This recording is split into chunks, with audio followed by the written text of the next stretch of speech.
Amen.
ဖြစ်ရှုပြီးတော့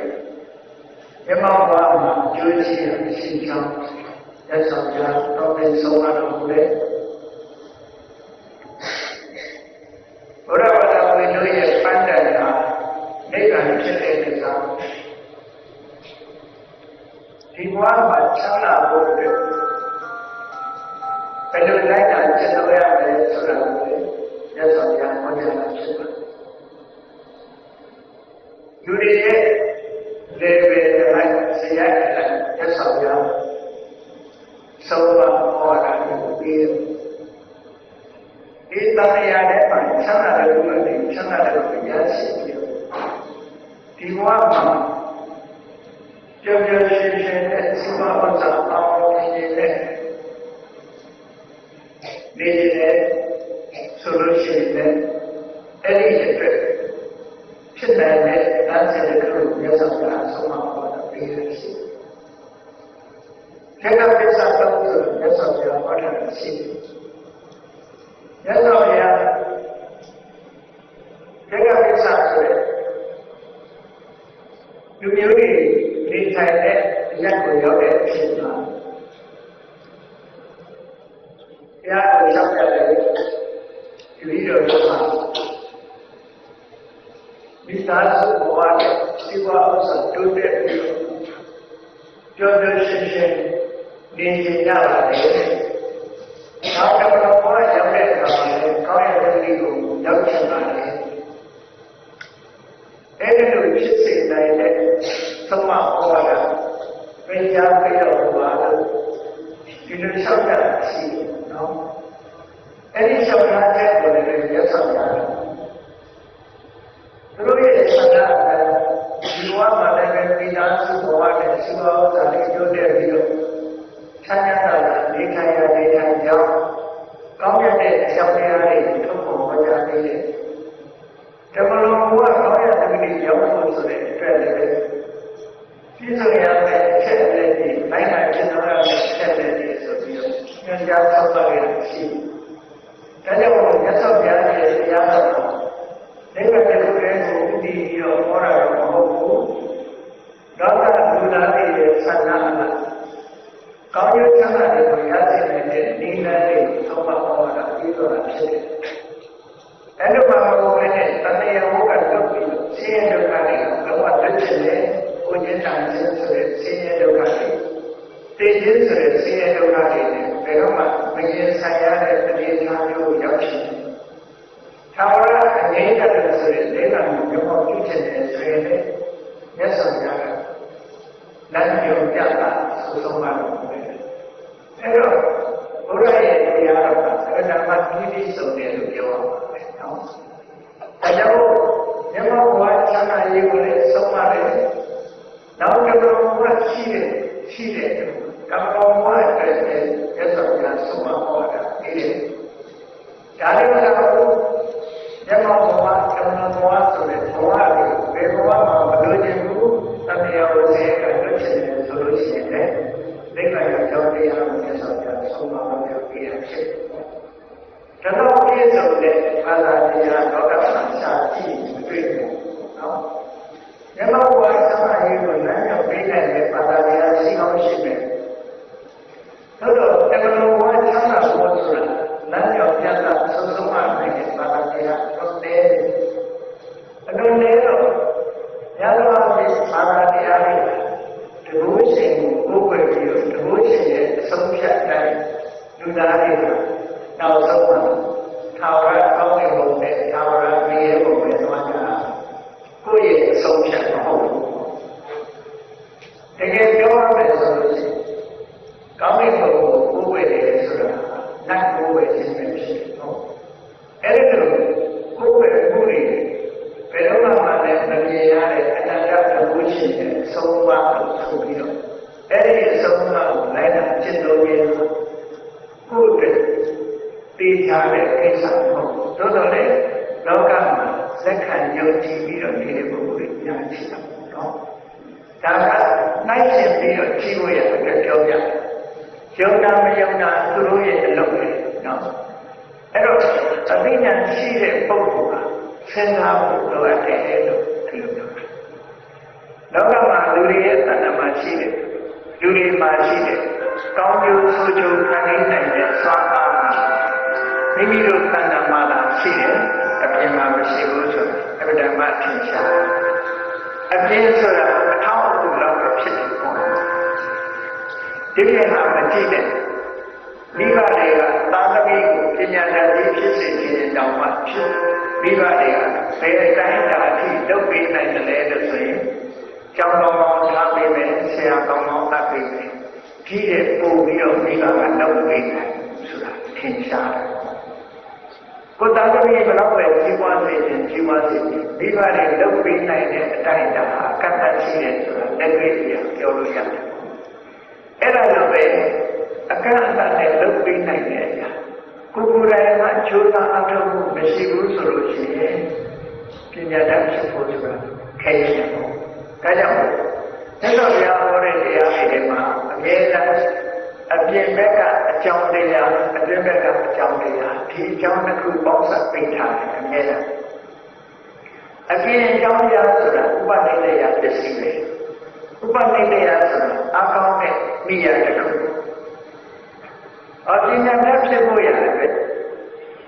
အပြင်ကအကြောင်းတရားဆိုတာပါလေကျောင်းကောင်းတယ်ဆရာကောင်းတယ်အသေးပြကောင်းတယ်မိဘကဝေကြီးတတ်နိုင်တယ်ဒါအပြင်ကျောင်းအတွင်းကျောင်းဆိုတာပါလေကိုယ်တိုင်ကြိုးစားခြင်းပဲကိုယ်တိုင်ကြိုးစားခြင်းဆိုတာမပါဘဲနဲ့ခုနက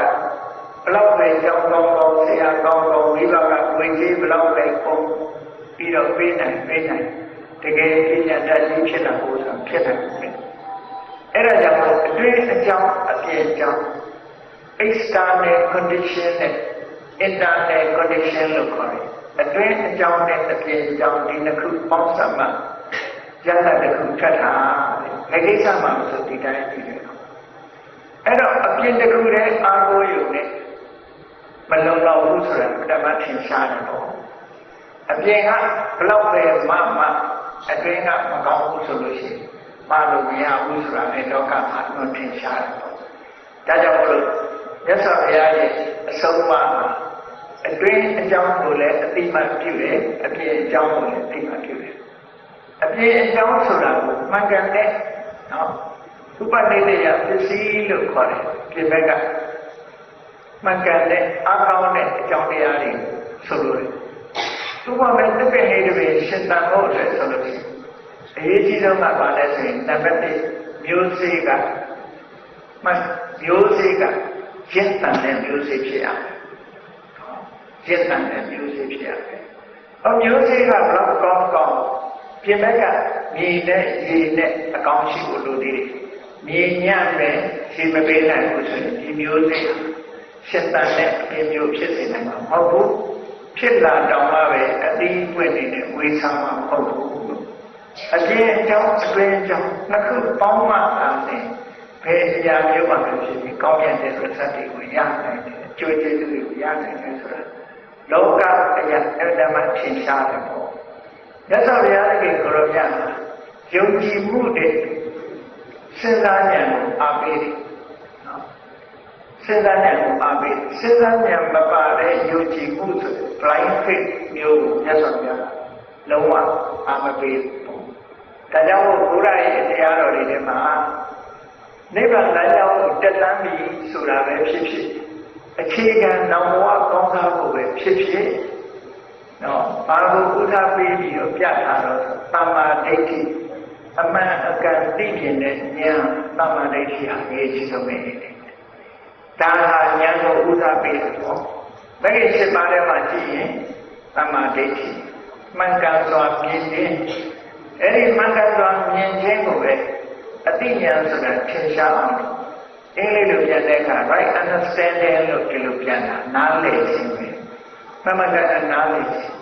ဒီထဲမှာယုံကြည်ခြင်းဆိုတာတခုမှမပါနော်မှန်မှန်ကန်ကန်နားလည်ရမယ်မှန်မှန်ကန်ကန်နားလည်ဖို့အတွက်ဘာလို့ရမလဲမှန်မှန်ကန်ကန်တွေးထားရမယ်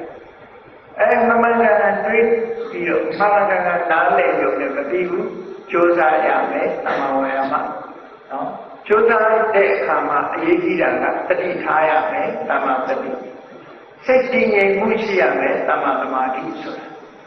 ဝိပဿနာကျင့်တဲ့တခုပဲဖြစ်ဖြစ်သမထကျင့်တဲ့ပဲဖြစ်ဖြစ်ကောင်းမြတ်တဲ့လမ်းစဉ်တစ်ခုသွားပြီဆိုလို့ရှိရင်ဒီအင်္ဂါရက်တွေနဲ့ပြည့်စုံရမှာနောက်ဆုံးမှာကိလေသာတွေကိုဖယ်ရှားပြနိုင်တဲ့အကျင့်တစ်ခုကိလေသာကိုဖယ်ရှားနိုင်တဲ့စိုင်းတစ်ခုရဖို့ဆိုတာဒီတရားတွေနဲ့ဖွဲ့စည်းထားတဲ့မက္ခဆိုတာကမှဆောင်ရွက်ပေးနိုင်တာဖြစ်တယ်ပေါ့ဒါကြောင့်မြတ်စွာဘုရားရဲ့ဆုံးမအခြေခံကနေစပြီးတော့ဘုရားဘာသာဝင်သူတော်စင်တွေလိုက်နာကြဖို့တရားအားလုံးလိုက်နာကြမြတ်စွာဘုရားမှာငါတို့ကိုယ်ဝယ်ရမယ်လို့ဆိုတာလည်းမရှိဘူးငါတို့ကိုယ်ဝယ်တဲ့လူတွေကြီးပွားတိုးတက်ပါစေငါမကိုယ်ဝယ်တဲ့လူတွေသာဝရနေရောက်ပါစေဆိုတာလည်းမရှိဘူးအဲ့တော့မြတ်စွာဘုရားအနေနဲ့လူတိုင်းတူညီတဲ့အခွင့်အရေးရှိပါမယ်တူညီတဲ့အခွင့်အရေးဆိုကိုယ်စိတ်လေးကိုဖြူစင်အောင်ထားပြီးတော့ကောင်းအောင်ကြိုးစားခြင်းဖြင့်လူတိုင်းဟာဆက်ပြည့်တဲ့နေကိုရနိုင်တယ်ဒီလိုစိတ်ကိုမပုံပြုပြီးတော့မြတ်စွာဘုရားဆုံးမခေါ်တာပြီးတာဖြစ်တယ်ပေါ့ဒါကြောင့်ဘုရားဆုံးမတဲ့အခြေခံနဲ့စပြီးတော့ဖြည့်တာဘုရားဘာသာဝင်သူတော်စင်တွေဘဝရည်တည်ဖို့အတွက်စိဝါဥစ္စာရှာကြလူဘဝရောက်လာတဲ့အခါမှာစိဝါဥစ္စာဆိုတာရှာတဲ့အခါမှာမြတ်စွာဘုရားမတရားတဲ့ဤနဲ့စိဝါမရှာနဲ့တရားတဲ့ဤနဲ့စိဝါရှာမဂ္ဂင်7ပါးထဲမှာသမ္မာအာဇီဝလို့ဆိုပြီးဟောတာရှိတယ်သမ္မာအာဇီဝဆိုတဲ့မှန်ကန်တဲ့ဤလမ်းနဲ့စိဝါအသက်မွေးမှုရှာရမယ်လို့ပြောတာအဲ့တော့မှန်ကန်တဲ့ဤနဲ့အသက်မွေးမှုဆိုတာအချင်းချုပ်ပြောမယ်ဆိုလို့ရှိရင်ဘယ်လိုလဲဆိုဒုစရိုက်မပါတဲ့အသက်မွေးမှုတွေဒုစရိုက်ဆိုတာဒါပဲပါလဲလို့ဆိုရင်သူများအသက်တွေတက်ပြီးတော့ရင်းနှီးပြီးတော့စီးပွားရှာတာမျိုးမလုပ်ပါဘူး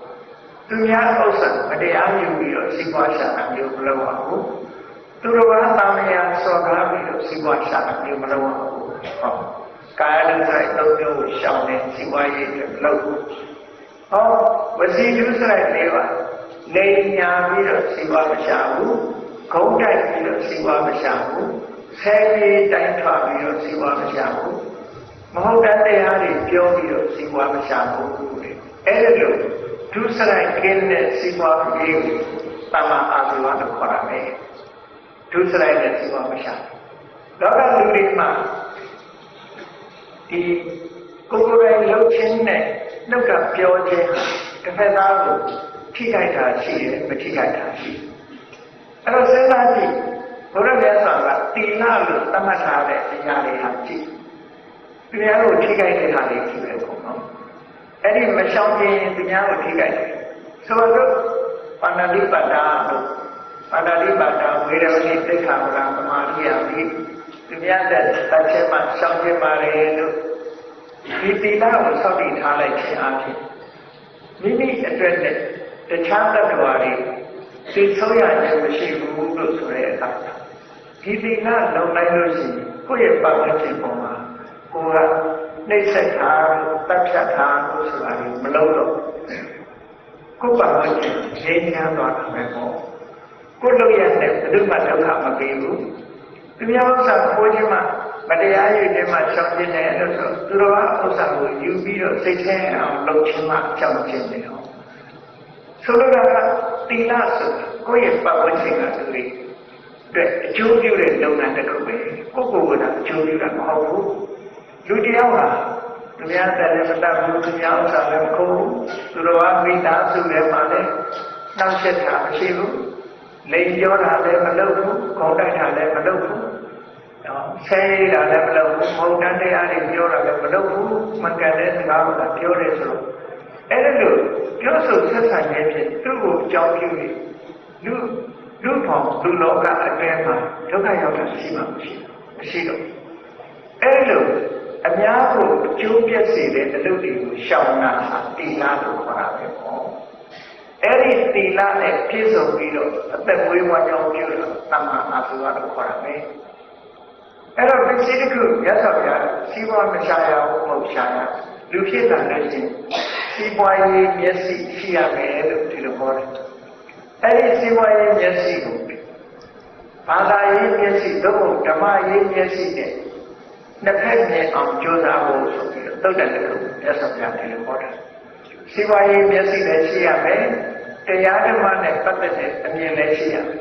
ဒီနှစ်ခုတစ်ခုနဲ့တစ်ခုထိပ်ကြည့်ပြီးတော့သွားတာတဲ့လူဘဝရောက်လာပြီဆိုလို့ရှိရင်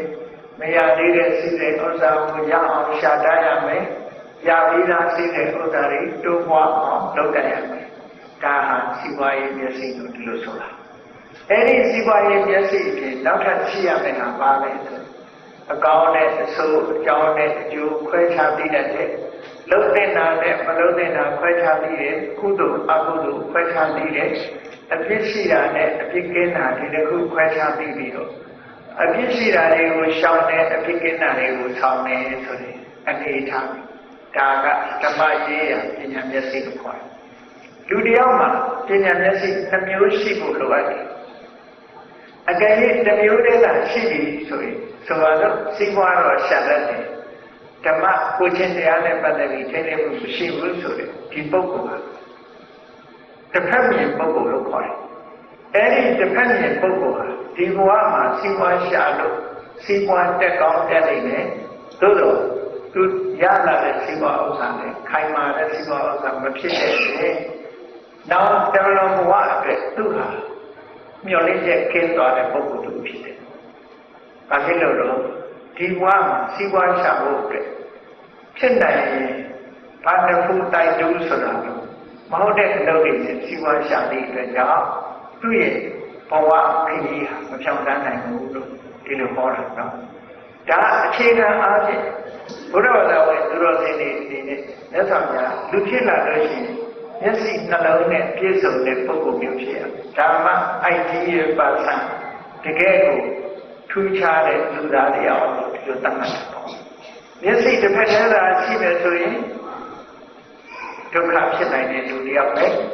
လောကလူတွေကလည်းပြောကြတယ်ဒီမျက်စိတစ်လုံးသာရှိလို့ရှိရင်နော်အင်္ဂါမစုံလို့ပြောကြတာပေါ့အင်္ဂါမစုံဘူးအင်္ဂါချုပ်တဲ့နေတဲ့ပုဂ္ဂိုလ်လို့ဒီလိုခေါ်ကြမျက်စိတစ်ဖက်လုံးမမြင်ဘူးဆိုရင်တော့ဒုက္ခိတလို့ပြောကြတာပေါ့ဒါကြောင့်ပဂတိမျက်စိဒီရှိတာလေပိုရေးကြည့်တာပါရေးကြည့်တော့ပဂတိမျက်စိမှာနှလုံးရှိတယ်လို့ပဲဘဝတစ်ခုရလာလို့ရှိရင်ပညာမျက်စိကလည်းလက်စုံရှိရမယ်လို့ဒီလိုဟောတာနော်အဲ့ဒါကြောင့်အခြေခံအားဖြင့်ဘုရားဘာသာဝင်သူတော်စင်တွေအနေနဲ့ဒီအခြေခံကစပြီးတော့မြတ်စွာဘုရားရဲ့အဆုံးအမလိုက်နာမယ်ဆိုလို့ရှိရင်ဒီဘဝအတွက်ပြည့်ပြည့်စုံတဲ့ဘဝမျိုးဖြစ်လာနိုင်ပါလေဒီလိုပြောတယ်နော်အဲ့တော့မြတ်စွာဘုရားကဟုတ်ပြီတမ္မာအာဇီဝနဲ့စီးပွားရှာလို့ရလာတဲ့အခါမှာအသုံးနဲ့အဆုံးဆိုတာသုံးနာလားဆုံးရှုံးသွားတာပါဒီတစ်ခုခွဲခြားပြီးမြတ်စွာဘုရားကဘယ်အရာပဲဖြစ်ဖြစ်ဆုံးမဩဝါဒပေးတဲ့အခါ analyze လုပ်တယ်ခွဲခြားပြီးတော့မှဟောပြောလို့ရှိတယ်ဘယ်အရာမှလုံးပြီးတော့မပြောဘူးအကောင်းနဲ့အဆိုးခွဲခြားပြတယ်လုံးတဲ့နာနဲ့မလုံးတဲ့နာခွဲခြားပြတယ်ဒါကြောင့်ဒီနေရာမှာလည်းခွဲခြားပြီးတော့ကြည့်ရမှာကိုရလာတဲ့ပစ္စည်းတစ်ခုသုံးနာလားဆုံးသွားတာလားဒီတစ်ခုခွဲခွဲပြားပြားသိဖို့ဆိုပြီးဒီသုံးတယ်ဟောထားတာရှိတယ်ပေါ့နော်နောက်ကမှလူတော်လူကောင်းဆိုတာနော်စိတ်ကောင်းနှလုံးကောင်းရှိတယ်ကိုချစ်တရားကောင်းအဲ့ဒါကိုတပ္ပုရိသလို့ခေါ်တယ်တပ္ပုရိသသူတော်ကောင်းလို့ခေါ်တယ်တော်တယ်ကောင်းတယ်လူတွေထဲမှာခုံရှိတရေရှိအဲ့ဒါမှဒီကောင်းမြတ်တဲ့စိတ်သက်မွန်မြတ်တဲ့လောက်တာကြိုက်တတ်တဲ့ပညာရှိတယ်အဲ့ဒီပုဂ္ဂိုလ်မျိုးကိုတပ္ပုရိသအဲ့တော့မြတ်စွာဘုရားကလူတိုင်းတပ္ပုရိသဆိုတဲ့သူတော်ကောင်းဖြစ်သလားလို့ဆိုမဖြစ်ဘူးတချို့ပုဂ္ဂိုလ်တွေကတော့သူတော်ကောင်းမဖြစ်တာဘဝတစ်ခုရလာရင်တော့ဒီလူရည်တို့ဖြစ်လာပြီပဲလို့ဒီအစစ်မျိုးမရောက်တဲ့လူတွေကလည်းအများကြီးရှိတာပေါ့ဒါကြောင့်မြတ်စွာဘုရားခွဲခြားပြီးတော့ဟောတယ်အေးစီးပွားဥစ္စာရှာလို့စီးပွားတွေရလာပြီတဲ့စီးပွားတိုးတက်လာတယ်ပစ္စည်းဥစ္စာရလာအဲ့ဒီပစ္စည်းဥစ္စာတွေကိုသုံးတာလားဆုံးသွားတာလားဒီနှစ်ခုခွဲခြားပြီးတော့ပြီးကိုရတဲ့ပစ္စည်းကဆုံးသွားတာလားသုံးတာလားဆိုတဲ့ဒီနှစ်ခု ဒီသုဒ္ဓကိုမြတ်စွာဘုရားခွဲပြီးတော့ဟောတယ်အဲ့တော့စီးပွားရလာပြီဆိုရင်တဲ့မြတ်စွာဘုရားကစနစ်တကျသုံးတယ်ဆိုတာဘယ်လိုမှခေါ်တာတော့ဆိုရင်အတ္တနံဒုခေတိပိနေတိကိုရှာထားတဲ့ပစ္စည်းဥစ္စာတွေကိုချမ်းသာအောင်နေတယ်ကျမ်းမာအောင်နေတယ်ဒီပစ္စည်းကိုသုံးပြုတယ်လို့ဒီလိုဆိုလို့ချမ်းသာအောင်ကိုပစ္စည်းကိုသုံးပြုတယ်ရှာထားတဲ့ပစ္စည်းဥစ္စာသုံးပြုတယ်ကိုချမ်းသာဖို့အတွက်သုံးပြုတယ်ဒါကတခုဒါဟာအသုံးလို့ခေါ်တယ်ကိုချမ်းသာအောင်လုပ်လို့ပုံသွားတာဒါအဆုံးမဟုတ်ဘူးတဲ့ကိုယ့်အတွက်သုံးလိုက်ရတာဖြစ်တဲ့ပေါ့အသုံးဖြစ်တယ်ပေါ့ဒါနောက်တစ်ခုကပါလားမာတာပိတရောဒုခေတိပိနေတိတဲ့ကိုမှလူလောကရောက်လာဖို့အတွက်အများကြီးခြေစွပြုခဲ့တဲ့မိဘဆိုတာလူတိုင်းရှိတယ်။ဒါကြောင့်မို့မြတ်စွာဘုရားမိဘတွေဆိုတာသာသမီတွေပေါ်မှာအလွန်ကျေးဇူးများတယ်။ဒါပေမဲ့ကျေးဇူးများတယ်ဆိုဒီလောကကြီးကိုတွစ်ဆုံဝတ်ပေးလို့ကျေးဇူးများတယ်လို့ပြောတာ။အကယ်၍မိဘကကိုယ်လက်ခံနေလို့ဆိုရင်လူတော်မဖြစ်နိုင်ဘူးလေ။မိဘကလက်ခံလို့ကိုယ်ကိုစောင့်ရှောက်ကျွေးမွေးလာလို့လူဖြစ်ရတာပေါ့။အကယ်၍မိဘတွေကတချို့မိဘတွေဆိုလက်ခံတာရှိတယ်လေအဲ့တော့လက်ခံတဲ့အတွက်လက်ခံဖို့ဆိုရင်ကိုယ်လူတော်ဖြစ်ဖို့ရှိပေါ့အေးလက်ခံလို့ကိုယ်ဒီလောကကြီးနဲ့ဆုံတွေ့ရတယ်ဆိုကျေးဇူးအကြီးဆုံးပုဂ္ဂိုလ်လိုက်ရှာမယ်ကိုယ့်ပုံမှာကျေးဇူးပြုခဲ့တဲ့ပုဂ္ဂိုလ်လိုက်ရှာမယ်ဆိုပြီးပါမယ်ဒါကြောင့်မို့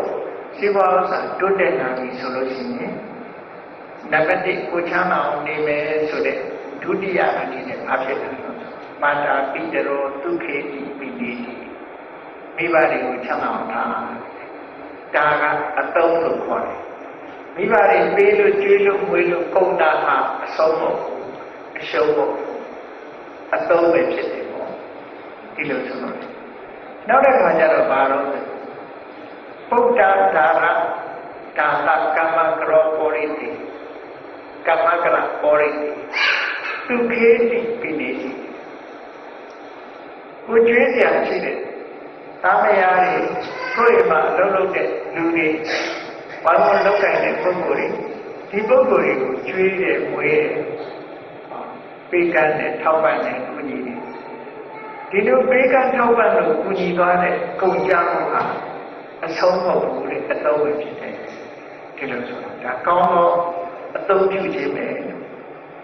နောက်တစ်ခုပါတော့မေတ္တာမစ္စေဒုခေတိပိနေတိမိတ်ဆွေသင်္ဃာတွေကိုလည်းကိုကနော်ထောက်ပံ့ရတယ်ကုညီရပေးခံရခက်ခဲကြုံနေလို့ရှိရင်ကုညီတယ်မိတ်ဆွေတွေချမ်းသာအောင်ကုညီပေးတယ်ဝိုင်းဝန်းပေးတယ်ဆောင်းရှောက်ပေးတယ်ဆိုတာကိုတတ်နိုင်တဲ့အတိုင်းအတာတစ်ခုလုပ်တာဒီလိုလုပ်လို့ကုန်ကြရှိသွားလို့ရှိရင်လည်းဒါဟာအဆုံးမဟုတ်ဘူးတဲ့အသုံးလို့ပြောဆောင်ရဒီလိုတတ်မှတ်တယ်နော်နောက်တစ်ခုကဘာလို့ဆိုလို့ရှိရင်မိမိရဲ့ဘဝထာဝရမြင်မာဖို့အကြောင်းကင်းပြီးတော့ဘာမှမဖြစ်ဘူးဘဝတစ်ခုဒီဘဝတည်းမဟုတ်ဘူးနောက်လာမယ့်ဘဝတွေအတွက်တော့ဒီဘဝတည်းမှာပဲအလုံးအရာရာဆင်ပြေဖို့ဆိုရင်အလုံးမို့လို့လဲကုသိုလ်ကောင်းမှုလုပ်ဖို့လိုတယ်ကုသိုလ်ကောင်းမှုလုပ်ခြင်းဖြင့်ကိုယ်ဘဝကိုမြင့်တင်လို့ရတယ်လို့ပြောတယ်နော်ကုသိုလ်မလုပ်လို့ရှိရင်သူကဝိတာခကယောက်ျားကြီးကိုပြောတဲ့စကားလိုပဲယောက်ျားကြီးကအဟောင်းစားနေတာပါဗျာလို့ဆိုတာအဲ့ဒါပြောအတိတ်ဘဝကလူလို့တန်းလို့ရခဲ့တဲ့ပစ္စည်းတွေကိုထိုင်စားလို့ရှိရင်ကုန်သွားမှာပဲအဲ့တော့လူတွေဆိုတာကိုရှာလို့ရတယ်ဆိုရင်ပဲကံမပေးရင်မရဘူးလူတိုင်းဟာရှာကြတာပဲရှာတိုင်းရတာလို့ဆိုမရဘူးဘာဖြစ်လို့မရတာလဲကံမပေးရင်မရတခါတလေကံမကောင်းဘူးဆိုလို့ရှိတာတွေတောင်ပုံသွားနော်မြတ်စွာဘုရားကဟောထားတာရှိတယ်ရှင်သာကံမခယောဟောတိသဗ္ဗမေတ္တာဝိနတတိကိုယ်စုဆောင်ထားတဲ့ပစ္စည်းတွေတောင်မှပဲကံမကောင်းအကြောင်းလားကုသိုလ်ကကုန်သွားပြီဆိုလို့ရှိရင်ဘယ်ကနေဘယ်လိုကုန်သွားမှမသိပစ္စည်းတွေအကုန်ဆုံးသွားနိုင်တယ်ဒါကြောင့်မို့လို့ပမာဏီပြောကြတယ်မို့လားအသက်ဉာဏ်ဆောင်ဥစ္စာကြတော့ကံဆောင်ဒါကြောင့်မို့လို့ဒီပစ္စည်းကိုအရင်ရှိပြုပြီးကုသိုလ်ကောင်းမှုဆိုလုပ်ပြရ ကိုလုံးနိုင်တဲ့အတိုင်းအတာတစ်ခုနဲ့လောက်တာပြောတယ်နော်ကိုလုံးနိုင်တဲ့အတိုင်းအတာတစ်ခု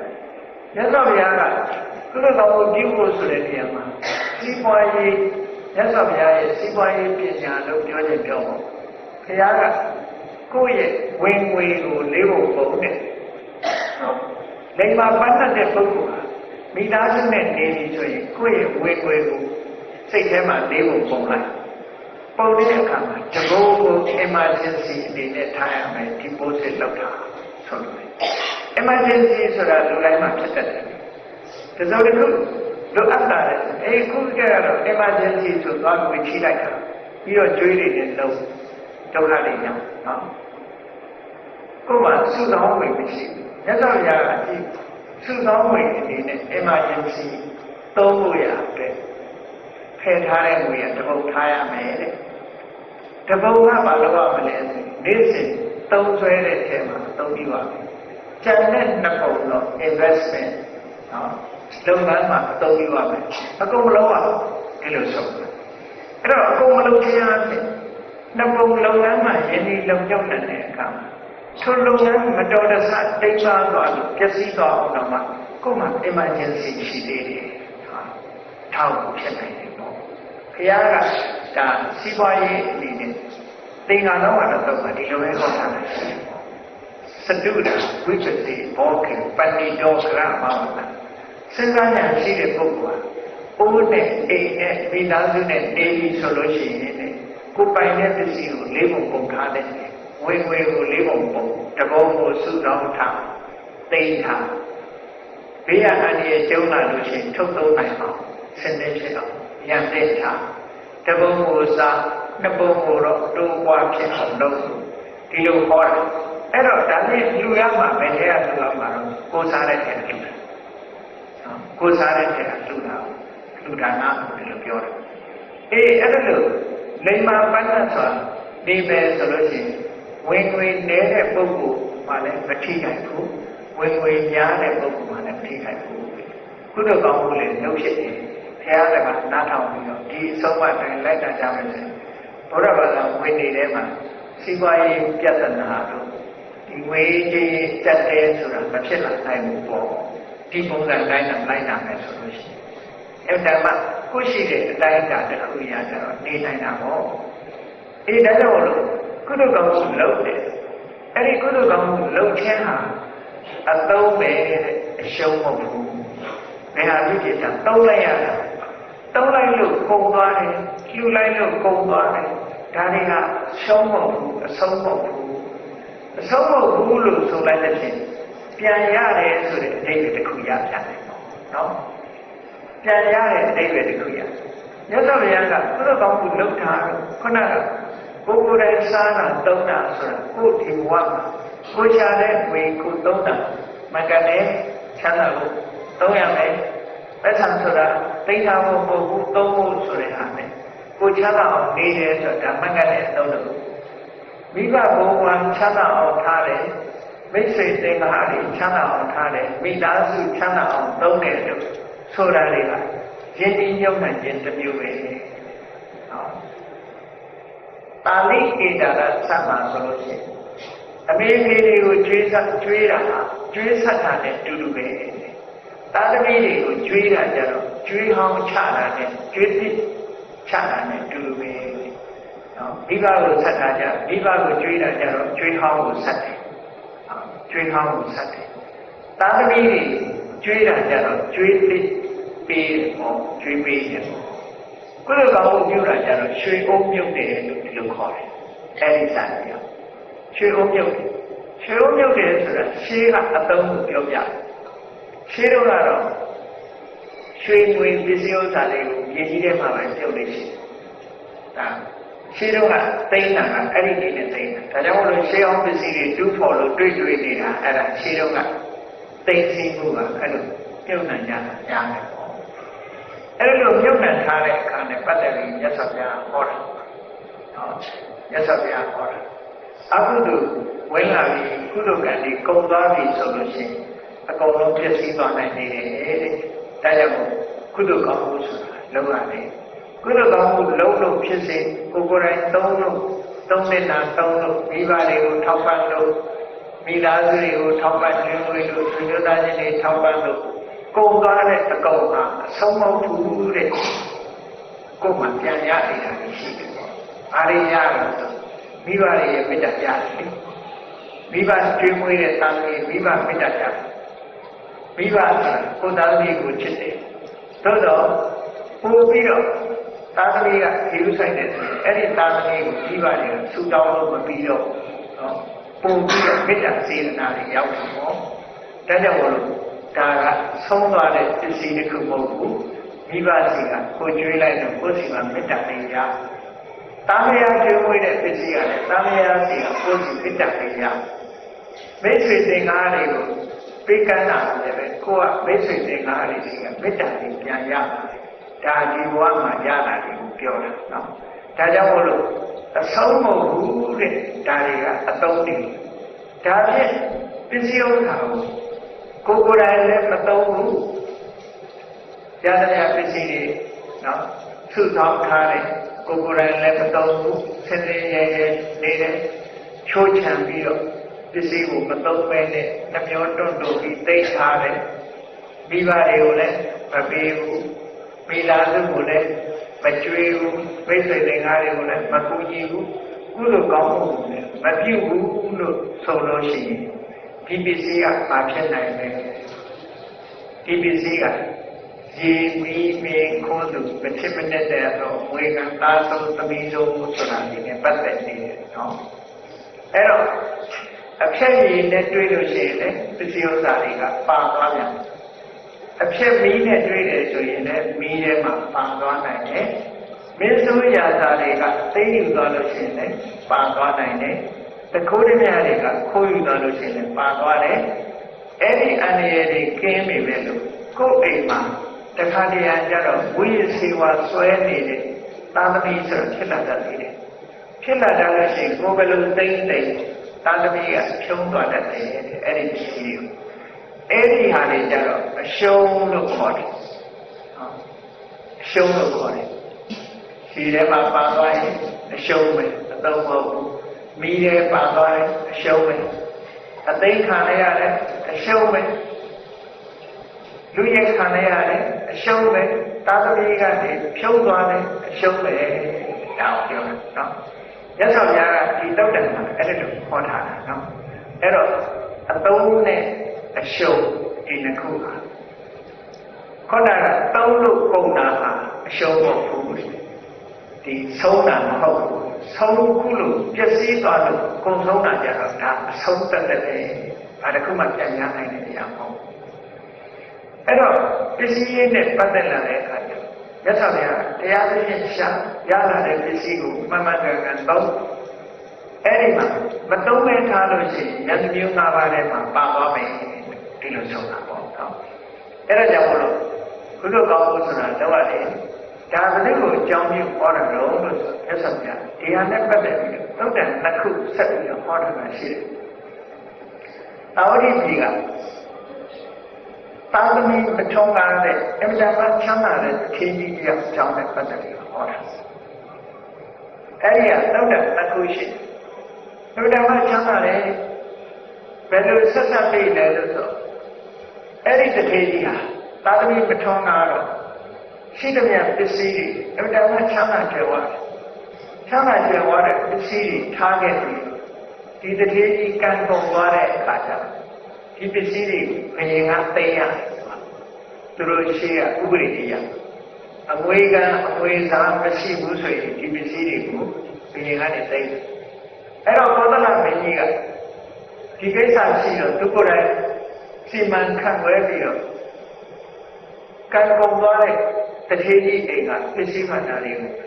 မရိပ်ပစ္စည်းဖြစ်သွားပြီးတော့သိမ်းယူတဲ့သိမ်းယူပြီးတဲ့အခါမှာရသော်ဘုရားကြောင်းတော်ကိုလာတယ်လာတဲ့အခါရသော်ဘုရားကနေ့လေအချိန်ကြီးတကားတော့မေတ္တာဘေကလာတာတော့နေတော့ရှင်ဘုရားတဲ့တပည့်တော်ဒီဆုံးသွားတဲ့တထေကြီးအိမ်ကပစ္စည်းကိစ္စတွေနဲ့ပတ်သက်ပြီးစီမံခန့်ခွဲပြီးယူပြီးတော့လာခဲ့တာပါလို့ဆိုပြီးတော့သူကဗာဆက်လျှောက်တော့ ဒီတည်းဟာအမှန်တမ်းချမ်းသာတယ်ညာတဲ့ရွှေထင်းကားကြည့်ပဲသိချီရှိတယ်ငွေဆိုတာတော့မပြောနဲ့တော့ပေါ့ရွှေသားကြည့်ပဲသိချီပြောင်းရှိတယ်တခြားပစ္စည်းတွေအမှန်တမ်းများတယ်သို့တော့တဲ့ဒီတည်းကြီးဟာသာသနာ့လည်းမထုံပါဘူးဒီပစ္စည်းတွေသုံးသလားလို့ဆိုမသုံးသူနေ့စဉ်စားတဲ့အစားအစာကြည့်မယ်ဆိုလို့ရှိရင်စကွဲထမင်းနဲ့ပုံရိပ်ခြင်းနဲ့စားတယ်ပုံရိပ်ဆိုတာခုခေတ်ဗမာပြည်မှာပြောတဲ့ပုံရိပ်ပြောတာမဟုတ်ဘူးနော်သူတို့စီမှာသုံးတဲ့ပုံရိပ်ဆိုတာဆန်သေးတွေကိုအချင်းတည်ထားတာအဲ့ဒါလေးကိုစားလေးခတ်ပြီးတော့ငရုတ်သီးလေးနဲ့ထမင်းလေးညူကြအောင်အဲ့ဒီအရေးလေးကိုတောက်စားတာကိုပြောတာနော်ဆန်ကြတော့လေစကွဲကိုချက်တယ်စကွဲထမင်းနဲ့ပုံရိပ်ခြင်းလို့ဒီလိုခေါ်တယ်အဲ့တော့သူနေတဲ့စားတာစားနိုင်ရင်တည်းတော့ချမ်းသာတဲ့ပစ္စည်းတွေကိုသုံးလို့ရတဲ့စကွဲထမင်းနဲ့ပုံရိပ်ခြင်းကိုပဲသူအမြဲတမ်းနေတဲ့စားတယ်ဝတ်တဲ့အဝတ်ကလည်းချမ်းမေးဆိုတဲ့အဝတ်သုံးနံဆက်ပြီးတော့ဝတ်တယ်ကြားတဲ့အကောင်းတွေဝတ်တယ်တန်းနဲ့မဟုတ်ဘူးသူစီးတဲ့မြင်းလဲလေးကလည်းအဆုပ်ကလေးတွေနော်အဆုပ်ကလေးအဟောင်းကလေးမှာတည့်ရချီးကလေးနဲ့ဆောင်းပြီးတော့သူကဒီလိုသွားတယ်ဖဏတ်ဆိုလို့ရှိရင်လည်းအမှန်တမ်းဒီပေါ်တဲ့တည့်ရဖဏတ်မျိုးကိုစီးတယ်ဟောဒီတည်းကြီးအနေထိုင်ကိုလှမ်းပြီးတော့ချီးတယ်အဲ့ဒီတည်းကြီးဟာတည်သွားတဲ့အခါကျတော့ခုနကပစ္စည်းတွေရွှေတင်းကားကြီးနဲတာမဟုတ်ဘူးဆိုင်တယ်သူ့ဘာသာတိုင်းကိုတပည့်တော်မဲဘာသာအဖြစ်သိယူပြီးတော့ခုပြန်လာတာပါလို့ဘုရားကိုရှောက်တယ်မြတ်စွာဘုရားကအေဟုတ်တယ်တဲ့အတုံးနဲ့အဆုံးကိုမသိတဲ့ပုဂ္ဂိုလ်တွေကဒီလိုပဲဖြစ်တယ်နော်ပစ္စည်းဥစ္စာဆိုတာစုတောင်းထားဖို့မဟုတ်ဘူးတဲ့သုံးဖို့အဲ့တော့စဉ်းစားဉာဏ်ရှိတဲ့ပုဂ္ဂိုလ်တွေဟာသုံးရစဉ်းစားဉာဏ်မရှိတဲ့ပုဂ္ဂိုလ်တွေကျတော့မသုံးရဘူးတဲ့စဉ်းစားဉာဏ်ရှိပြီဆိုရင်ကိုချမ်းသာအောင်သုံးရမယ်ကိုမိဘတွေချမ်းသာအောင်ထားရမယ်ကိုယ့်ရဲ့စိတ်သားစုချမ်းသာအောင်ထားရမယ်မိတ်ဆွေသင်္ခါရတွေချမ်းသာအောင်ထားကုသိုလ်ကောင်းမှုလုပ်ကြ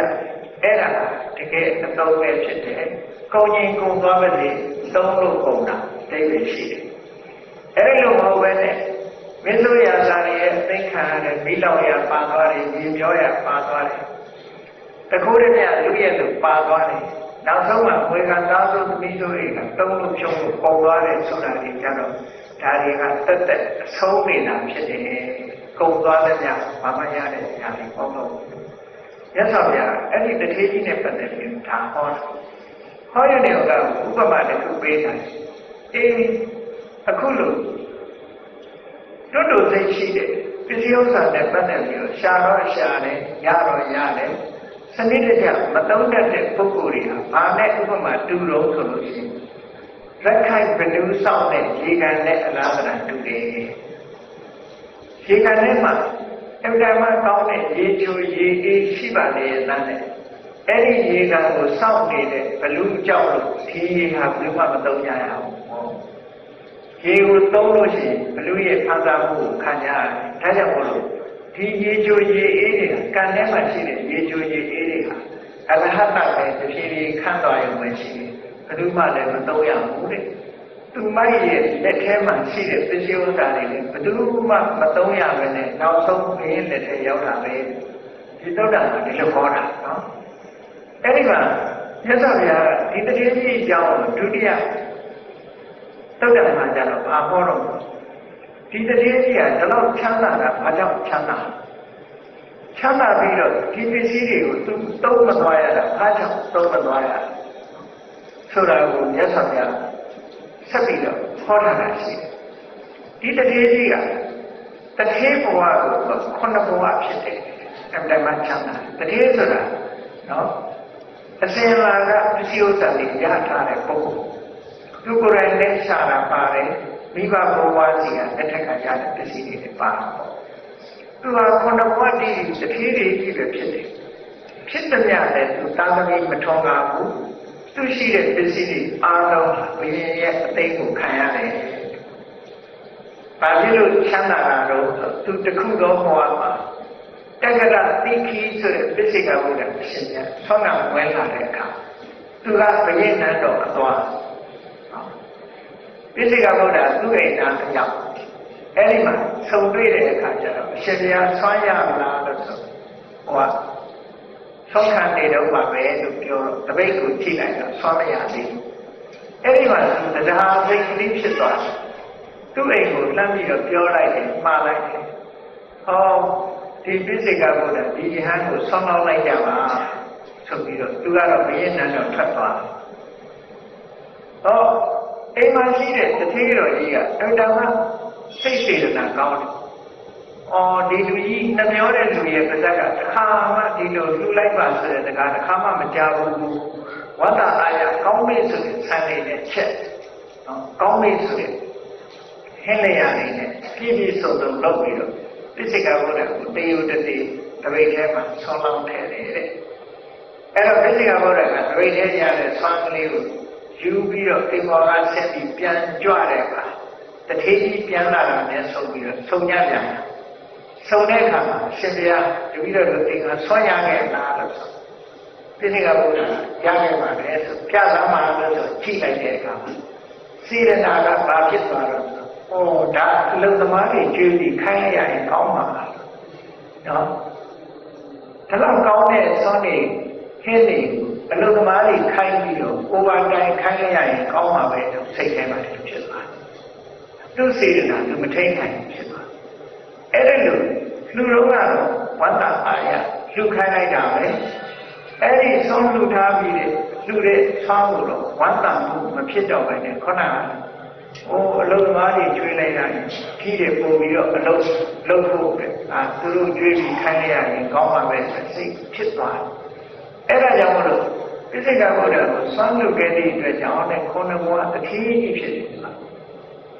အဲ့လိုအပရစေရနာကိုမထိန်နိုင်လို့စေရနာပြတ်သွားတာကြောင့်မလို့ရရှိတဲ့ပစ္စည်းတွေဟာဘလောက်ပဲချမ်းသာသူနဲ့မဆိုင်တယ်လို့ဖြစ်သွားသူသုံးဖို့ဆိုတဲ့စိတ်ဟာလုံးဝမရှိဘူးအဲ့ဒါကြောင့်မလို့တစ်ခါကြတော့ကိုယ်ပစ္စည်းကိုမသုံးရဘူးဆိုတာနှမျောတာတက်တက်မဟုတ်ဘူးအမှုလို့ပါလာတာလို့မှန်တွဲဖက်ပြီးတော့အကုသိုလ်ပါဗမာပြည်မှာလည်းတချို့ကြားဘူးတာပဲနော်တထေးကြီးချမ်းသာတဲ့ဒါပေမဲ့နေတာထိုင်တာဆင်းရဲတာပုံစံမျိုးနေတယ်ဆင်းရဲနေတယ်သုံးမသွားကြဘူးဆိုတာလေးရှိတယ်အဲ့ဒါမျိုးတွေဟာတကယ်တော့လေကိုယ်စေရနာအပရစေရနာပြည့်လို့ဒီလိုဒုက္ခမျိုးရောက်တယ်လို့ပဲပြောတယ်နှမျောမှုတက်တက်မဟုတ်ဘူးဒီပစ္စည်းတွေသူစေရနာပြည့်ခဲ့တဲ့အတွက်ကြောင့်သူစိတ်လှူဒန်းပြီးတဲ့နောက်မှာစိတ်မှာဝမ်းသာရမယ်အစားဝမ်းမသာပဲနဲ့စေရနာပြည့်ခဲ့တဲ့အတွက်ကြောင့်သူရလာတဲ့ပစ္စည်းတွေဟာသူနဲ့မဆိုင်တယ်လို့သုံးဝဲမရခဲ့ကြဘူးသုံးညတဲ့စိတ်ကိုမရှိခဲ့တာဒီလိုဆိုလိုတာနော်အဲ့ဒါလိုဖြစ်တယ်နောက်ပြီးတော့သာသမီမထွန်းကားတာတော့တခြားကြောင့်မဟုတ်ဘူးတဲ့သူနဲ့ညီကိုနှစ်ယောက်ရှိညီကိုနှစ်ယောက်တော့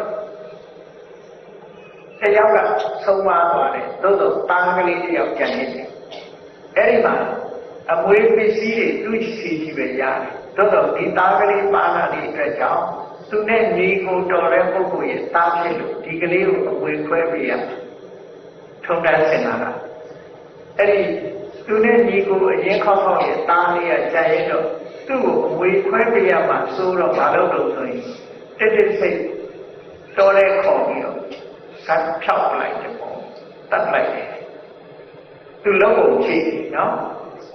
အမွေပစ္စည်းကိုကြောင်းပြုပြီးတော့သူမှားရင်းခဲ့တဲ့အတော့ရတစ်ခုလုပ်တယ်အဲ့ဒီသူ့တူလေးအရင်ကအမွေပေးရမှကြောက်လို့တတ်ဆက်ပလိုက်တာဒါမျိုးကကနေ့နေ့မှလည်းရှိတာပဲနော်နေ့ခေတ်မှလည်းရှိတာအဲ့ဒီအမွေပေးရမှဆုံးပြီးတော့သူ့တူအရင်ကိုတတ်ပြလိုက်တဲ့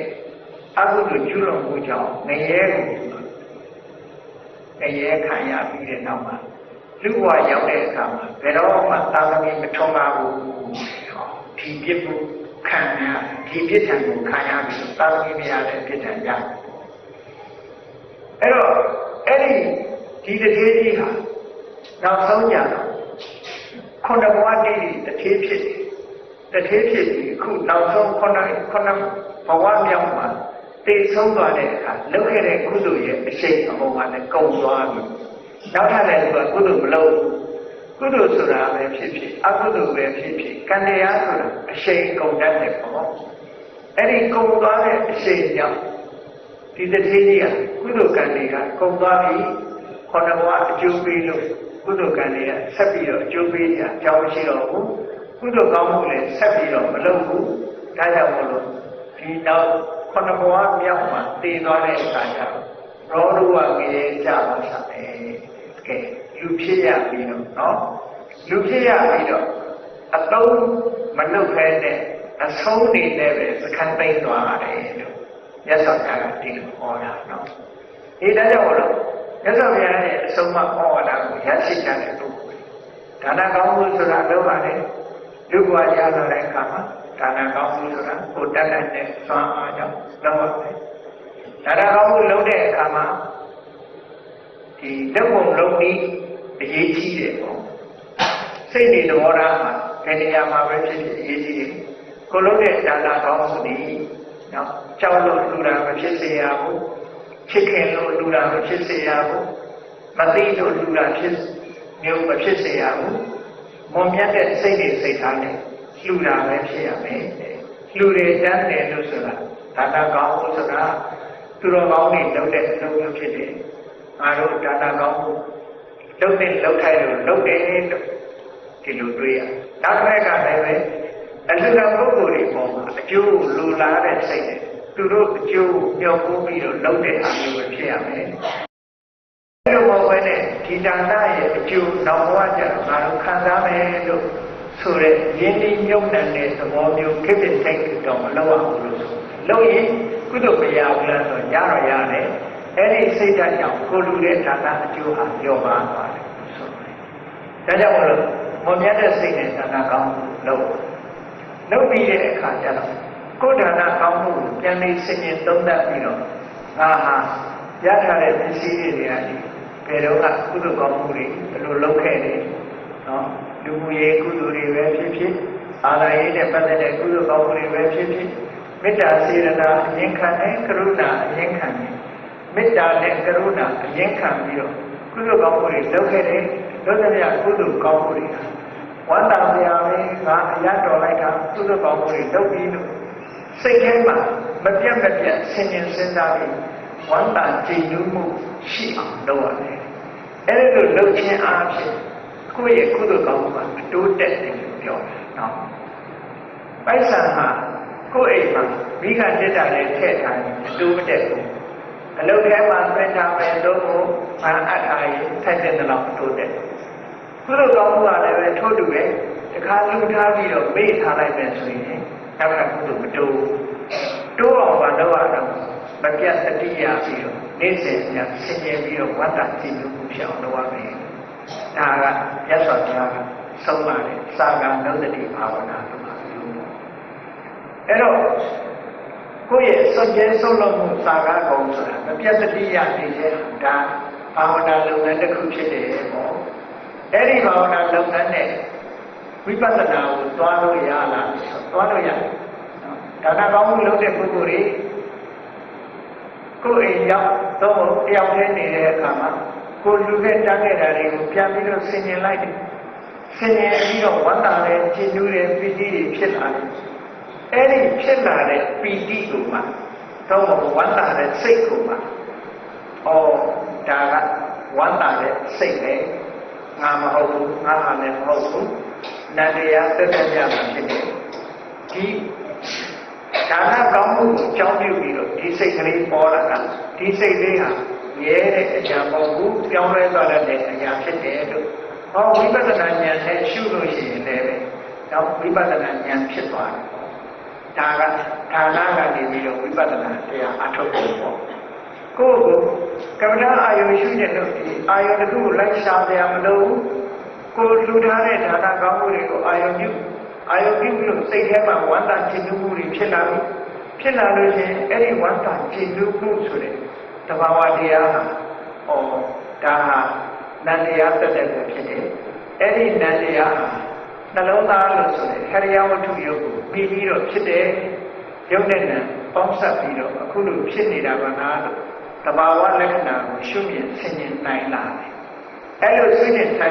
င်ဆင်ញင်လာနိုင်တဲ့အခါမှာ အဲ့ဒီတဘာဝတရားလေးမမြဲတဲ့သဘောဆင်းရဲတဲ့သဘောဒါလေးမမြဲဘူးဆိုတာဖြစ်လာပြီးတဲ့နောက်ကြောက်သွားတာနော်မမြဲဘူးမမြဲသည့်အတွက်ကြောင့်ဆင်းရဲတယ်လို့ပြောတာကိုလိုဆင်းရဲတာပြောတာမဟုတ်ဘူး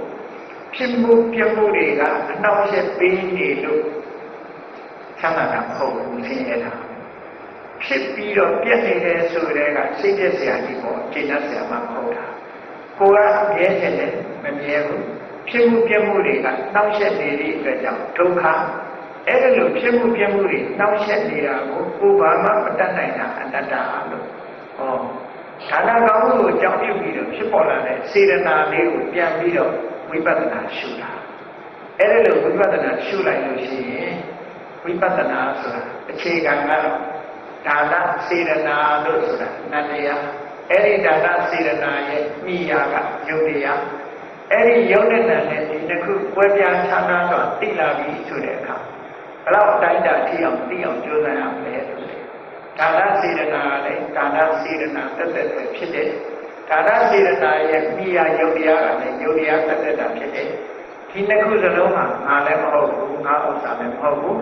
သဘာဝတရားတက်တက်များတာဖြစ်တယ်ဆိုတဲ့အမြင်ကိုမြင်လာလိမ့်ရှိအောင်ရှုလို့ရုပ်တံကွဲသွားပြီဆိုရင်ဒါနာမရူပပြိစ္ဆေကဉာဏ်လို့ခေါ်တာပဲအဲဒီကနေပြီးတော့ဘာကြောင့်ဖြစ်တယ်ဆိုတာအကြောင်းတရားတွေမှာပြည့်ပြည့်ပြီးတော့သိလာလို့ရှိရင်ပြစ္ဆေပရိက္ခာဉာဏ်ကြောင်းကျိုးကိုဆင်ခြင်တတ်တာအဲ့တော့ရုပ်တံလည်းကွဲသွားတယ်ကြောင်းကျိုးကိုလည်းဆင်ခြင်တတ်တယ်ဆိုပါတော့ဝန္တာပိတိဆိုတာသူ့ဘာသူဖြစ်လာတာမဟုတ်ဘူးလူခဲ့တဲ့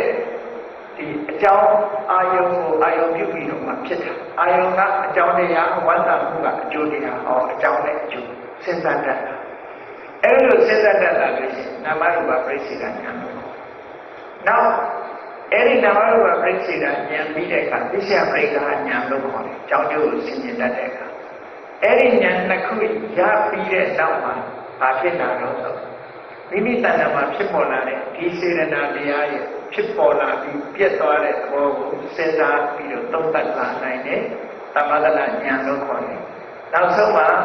ဖြစ်မှုပြတ်မှုဒီနှစ်ခုဒါကဆက်ဆက်ပြီးတော့ဘုဒ္ဓနာမှာရှိတဲ့ယုတ်တရားတန်တရားတွေရဲ့ဖြစ်မှုပြတ်မှုပစ္စုပန်ဆက်ဆက်သိလာပြီးဆိုရင်ဥရိယဉာဏ်လို့ခေါ်တယ်ပေါ့။အဲ့ဒီဉာဏ်ကနေတက်လာတဲ့အခါနောက်ဆုံးမှာ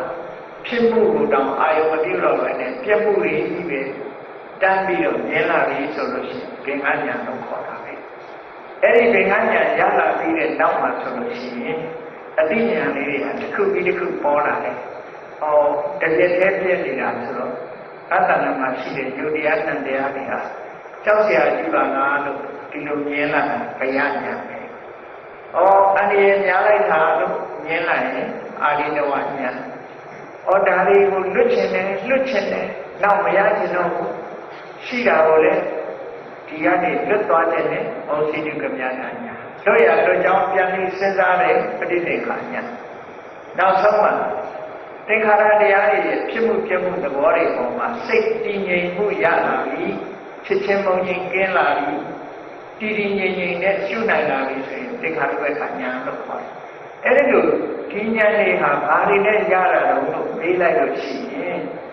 သမ္မာဒိဋ္ဌိမှန်မှန်ကန်ကန်မြင်တာရဲ့သမ္မာသင်္ကပ္ပအမှန်ကန်တွေးတောနိုင်တာရဲ့သမ္မာဝါယာမ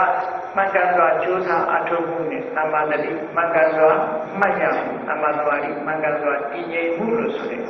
တည်ကြည်မှုဆိုတဲ့ဒီမဂ်ခင်၅ပါးသီလမဂ်ခင်တွေကရှင်းဥစွာရှိသေးလားဒီမဂ်ခင်၅ပါးနဲ့အလုံးလုံးတဲ့အခါမှာရှင်းတန်ပြီးတော့ဝိပဿနာဉာဏ်ရှင်းတန်လာတဲ့အခါမှာနောက်ဆုံးဒီမဂ်ခင်တရားတွေကစွမ်းဆောင်မှုတွေညီပြီးတော့စွမ်းအားတွေထက်လာပြီးပြည့်လာပြီးဆိုလို့ရှိရင်လောကုတ္တရာမဲ့ဖြစ်ရောက်သွားတာပဲအဲ့တော့ဝိပဿနာရှုလို့မှလည်းဒါတွေပဲ message ဖြစ်တော့လည်းဒါတွေပဲစွမ်းအားပြည့်သွားတယ်လို့ဒီလိုဆိုလိုတာပေါ့နော်လုံရင်းနဲ့ဒီမဲ့တွေစွမ်းအားပြည့်သွားတဲ့အတွက်ကြောင့်ဒီသမ္မာဒိဋ္ဌိသမ္မာသင်္ကပ္ပသမ္မာဝါစာသမ္မာကမ္မန္တသမ္မာအာဇီဝသမ္မာဝါယာမသမ္မာတတိသမ္မာသမာဓိလို့ဆိုတဲ့ဒီမဂ်ရဲ့7ပါးကိုမက္ခလို့ခေါ်တာ။ဘာဖြစ်လို့မက္ခလို့ခေါ်တာတော့ဆိုရင်တဏှာဥဒ္ဒလုဖို့နိဗ္ဗာန်ကိုရှာခြင်းရင်ငါနဲ့ရှာရတ ဒါနဲ့ပဲရှာနော်ဒါဟုတ်နိဗ္ဗာန်ဖြစ်ကေမက္ခိယတိတိမေခေါ်နိဗ္ဗာန်လိုချင်တဲ့ပုဂ္ဂိုလ်တွေတိုင်းတာချက်တော့ရမယ်ရှာကြံရမှာဖြစ်သောကြောင့်မေခါနိဗ္ဗာန်သွားခြင်းဒီတမ္မာဒိဋ္ဌိစတဲ့မဂ္ဂင်တရားတွေကိုကျင့်ကြံကြဖို့အထောက်အမှာဟောဒါနကောင်းမှုလေးလုပ်ပြီးတော့ဒီလမ်းကြောင်းပေါ်တက်တာလို့ပြောတာနော်ဒါနကလည်းတက်လို့ရတယ်သီလကလည်းတက်လို့ရတယ်ဒီလိုဆင်ခြင်ပြီးတော့ဝိပဿနာပဲကိုတက်တာဒီလမ်းကြောင်းပေါ်ရောက်လို့ဒီလမ်းကိုတဏ္ဍာမှာဖြောင်းရောက်တန်းဖြစ်နေပြီဆိုရင်နိဗ္ဗာန်ဆိုခြင်းတဲ့ပုဂ္ဂိုလ်တိုင်းကဟောဒီမဂ္ဂင်7ပါးလို့ဆိုရင်အကျင့်တရားနဲ့ပဲသွားတယ်ဒါဖြင့်နိဗ္ဗာန်ကိုဘယ်သူကရှာပေးမှာလို့ဆိုနိဗ္ဗာန်ကဝေတတိမဂ္ဂတိကဝေတတိဒီမေခေါ်သူတို့ကပဲနိဗ္ဗာန်ကိုရှာပေးမှာကိုကဒီမှန်ကန်တဲ့အမြင်မှန်ကန်တဲ့အတွေးဆိုတဲ့ဒီတမ္မာဒိဋ္ဌိနဲ့တမ္မာသင်္ကပ္ပတမ္မာဝါယာမတမ္မာတတိတမ္မာသမာဓိလို့ဆိုတဲ့ဒီဝိပဿနာကျင့်စဉ်ကိုပဲပုံမှန်ကျင့်လို့ရှိရင်သူတို့ကပဲနိဗ္ဗာန်ကိုရှာပေးတယ်တဲ့ရှားတယ်ဆိုတဲ့အခါမှာဘယ်ပုံရှားတာလဲလို့မေးတဲ့အခါကိလေသာမာရိတောနိဗ္ဗာန်ကိစ္စတိဒီမေခေါ်တဲ့ဒီမက်တရားစွမ်းအားထက်လာတဲ့အခါမှာဘာဖြစ်တုံးဆိုနော်ကိလေသာတွေကိုပယ်တတ်ပြီးတော့နိဗ္ဗာန်ကိုရောက်အောင်ပို့ပေးလိုက်တာတဲ့ဘယ်သူကပို့ပေးလို့ဒီမက်တရားပဲပို့ပေးတာဆိုလို့လေဒါကြောင့်မို့မက်ဆိုင်တယ်ဆိုတာကိုယ်တဏ္ဍာမှာဒါတွေထူထောင်ပြီးမှဆိုင်လို့ရနော်ဒါတွေမထူထောင်ပဲနဲ့ဆိုင်လို့မရဘူး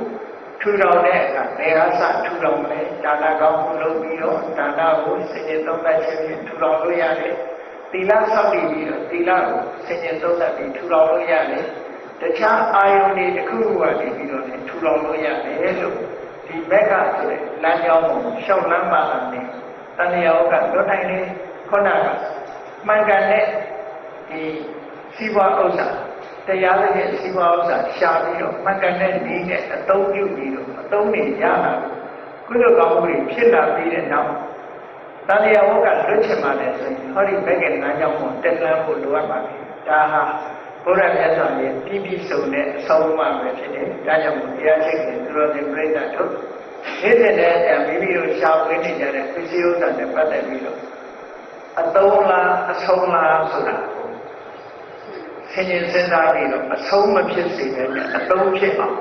လုပ်ကြံပြီးတော့နောက်ဆုံးမှာနိဗ္ဗာန်ထိအောင်မျက်မှောက်ပြုနိုင်ဖို့ကျင့်ကြံကြိုးကိုအားထုတ်နိုင်ကြပါစေကုန်သတည်း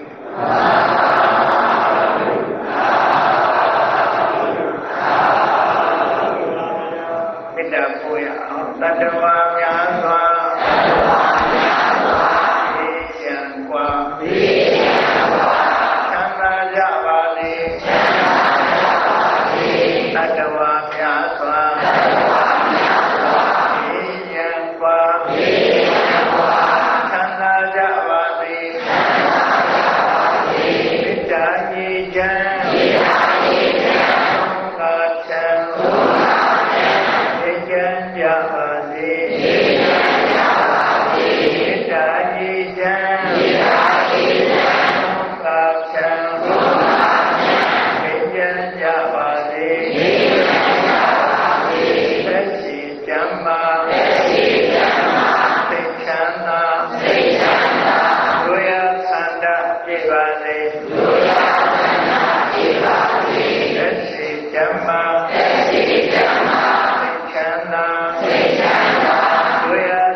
ဝိတာသဗ္ဗေသဗ္ဗုခတာအသရမရာတိတိဘာဝနိဗ္ဗာနံယန္တုတာရော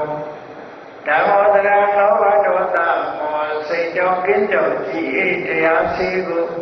ဒီဝိတဝဝန္တာရှင်ပြတောက်ကြရနာကြရဘုံသောကြောင့်ဝိတာသဗ္ဗေကုသညင်းနောက်ခိလေသာစေအတောက်သဗျာတို့သည်သမုဟတပိကြပဲတွင်ဒီမတင်တကယ်သို့ကင်းစင်တွင်ကြောင်းပေလျောင်းပယ်ချောင်းအကုန်သည်ဟောတုစစ်စစ်မတွေဖြစ်ကြပါစေကုန်သတည်းအာသရမရကိုခြင်းလဲကွာနာခြင်းလဲကင်းသိခြင်းလဲရှင်းတတ်သော